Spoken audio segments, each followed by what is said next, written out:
کا نام ہے اور پہلی دفعہ حلقے میں پڑھ رہی ہیں, ہم ان کو خوش آمدید کہتے ہیں اور ہماری بڑی خوشی کی بات ہے. بہت اچھا لکھتی ہیں, نظمیں بھی کہتی ہیں, افسانے بھی. تو آج پہلا افسانہ حلقے میں پیش کر رہی ہوں. I'm really grateful to the Halqa for the invitation. May I start? Urdu میں بات کریں میڈم, یہ اردو کی آپ پروگرام ہے. میں حلقے کی تہہ دل سے مشکور ہوں کہ انہوں نے مجھے یہاں پر مدعو کیا, اور جناب صدر آپ کی اجازت کے ساتھ میں اس کہانی کو شروع کرنا چاہتی ہوں. لفظ مشکی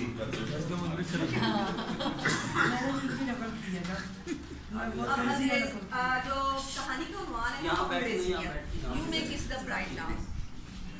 ڈائنا اور چارلز کی ڈیو مالائی کہانی کا یہ منظر چارلز کو بہت بھاتا تھا اور وہ اپنی بات اسکرین پر بار بار اس کو دیکھتا اور سوچوں میں کھو سا جاتا. آج کل اس کے پاس کرنے کو کچھ نہ تھا. نئی ٹیکنالوجی کے متعارف ہوتے ہی وسیع پیمانے پر ڈاؤن سائزنگ کی زد میں آنے والوں میں چارلز بھی تھا. انسانوں کی جگہ روبوٹس اور آرٹیفیشل انٹیلیجنس لے رہی تھی, جبکہ انسان بایولوجیکل وار کے نتیجے میں بھوک, افلاس اور نئی نئی بیماریوں کے شکار ہو کے اپنا مقام کھوتا جا رہا تھا. مارشل کے وجود کی تلاش میں کوشاں انسان انسانیت کو پامال کرتے ہوئے دوسروں سیاروں کی ممکنہ زندگی کی امید میں سائنسدان انسانی حقوق کی تنظیموں کی مدد سے کوڈ آف کانڈکٹ تشکیل دے رہے تھے. موجودہ حالات اور صورتحال نے چارلز کو چڑچڑا اور نفسیاتی مریض بنا کر رکھ دیا. پامیلا کو اس کی کو ورکر ہونے کے ساتھ ساتھ اس کی گرل فرینڈ بھی تھی اور دونوں پچھلے چند سال سے اکٹھے رہ رہے تھے. بھلا ہو جینڈر ایکوٹی کے قانون کا کہ اپنے ڈپارٹمنٹ کی اکلوتی کارکن ہونے کے باعث پامیلا کی نوکری بچی رہی. گھر آتے ہی پامیلا نے بھوک کی شکایت کی اور فریج کی طرف دوڑی, مگر چارلز سارا دن سونے کے بعد باہر جا چکا تھا. اس کو کوستی اور غلیظ القابات سے نوازتی پامیلا نے وائٹامنس اینڈ منرلز کی سپر ڈوز ٹیبلٹ لی اور بستر پر خود کو گرا دیا. چارلز جب تازہ دم ہو کر واپس آیا تو پامیلا کو بے لباس دیکھ کر اس نے ایک جانور کی مانند اس کے وجود کو بھنگوڑ کر اپنی فرسٹریشن اور جسمانی بھوک کا سامان کیا. پامیلا پہلے پہل تو اس کے اس انداز کو محبت کا اندھا دھند اور بے مہار انداز سمجھتی تھی, مگر آہستہ آہستہ اس نے مدافعتی انداز اپنانا شروع کر دیا, اور جب وہ شور مچاتی تو چارلز کے اندر کے حیوان کو تسکین ملتی. چارلز کی دیوانگی اس کی بے روزگاری کے بعد مزید شدت سے سامنے آ رہی تھی, اور پامیلا نے ایک بے روزگار اور بیکار حیوان کو چھوڑنے کا ارادہ کر دیا اور دوسرے دن ہی فلیٹ چھوڑ کے چلتے بنی. شروع میں تو چارلز کو تنہائی محسوس ہوئی اور اس نے پامیلا کو منانے کی کوشش کی, مگر جب اس نے صاف انکار کر دیا تو اس کو تنہائی کھانے کو دوڑ دی. پیٹ کی آگ بجھاتا تو جسم کی آگ لپیٹ میں لیتی. ایسے میں وقت گزاری اور جنسی تسکین کے لیے اپنی ہی ذات اور فون کے استعمال سے تنگ آ کر کثرت مینوشی کا سہارا لیتا. اس کا نیکسٹ کا آرڈر دیتے ہوئے ٹی وی چینل پر اٹھ پڑا. 100% سلیکون ڈالز آپ کی تنہائی کی بہترین ساتھی اور صحت مند زندگی کی ضامن بھی. آج ہی اپنی پسند کی کسٹمائز ڈال آرڈر کریں, فری ہوم ڈلیوری اور ایکسٹرا ایکسیسریز بھی پائیں. یوں چارلز کا خواب شرمندہ تعبیر ہوا اور ڈائنا اس کی زندگی میں شامل ہو گئی. ڈائنا خاموشی سے بیٹھی اس کی باتیں سنتی رہتی. وہ اس کے سامنے خود کو شہزادہ چارلز تصور کرتا اور اکثر پامیلا کا ذکر کر کے پوچھتا, کیا محسوس کر رہی ہو؟ دیکھو چارلز کو پامیلا نہیں ڈائنا چاہیے. وہ پامیلا کے خلاف دل کی بھڑاس نکالتا, شراب پی کر رول پول پکتا اور ڈائنا کو پاپگال لے جا کر ایک شہزادے کی مانند سلیکون کی اس گڑیا کو رگیدتا, مسلتا اور پھر آخر میں اس کو بھنبھوڑ کے پھینک دیتا. اپنی مردانگی کا یہ اظہار اس کے اندر کے مرد کی انا کو تسکین نہ ملتی کہ ڈائنا اف کا لفظ ادا نہ کر سکتی تھی. نہ ہی اس کی گھگی بنتی اور نہ ہی اس کا خون رستا, بلکہ وہ صرف جواب میں کراہ کر چپ ہو لیتی. شروعات میں تو چارلز مزہ لیتا رہا, مگر جب اس کی اپنی ہی صحت اور تندرستی کے خیال سے ڈائنا کو ہر وقت صاف ستھرا رکھنا پڑتا تو اس بے جان عورت کو اپنے اوپر فوقیت سے اس کو نفرت آنے لگی, اور وہ محسوس کرتا کہ جس عورت کو تصور کر کے اس نے ڈائنا کو خریدا تھا وہ اس کو انسان اور سلیکون دونوں میں نہیں مل سکتی. وہ جو اس کے ایک اشارے پر بھاگتی آئے, چارلز کو بیٹھنے کا حکم دے تو بیٹھے, اس کے انتظار میں گھنٹوں دروازے پہ کھڑی اس کا انتظار کرے اور دیر سے آنے کی صورت میں بھی پیار و جانثاری سے استقبال کرے, اس کے ہر حکم کی بلا چون چرا تعمیل کرے.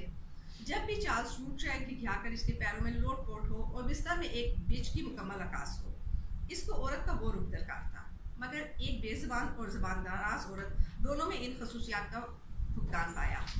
چارلز نے ڈائنا سے بھی چھٹکارا پا لیا اور آن لائن نوکری کی تلاش جاری رکھی.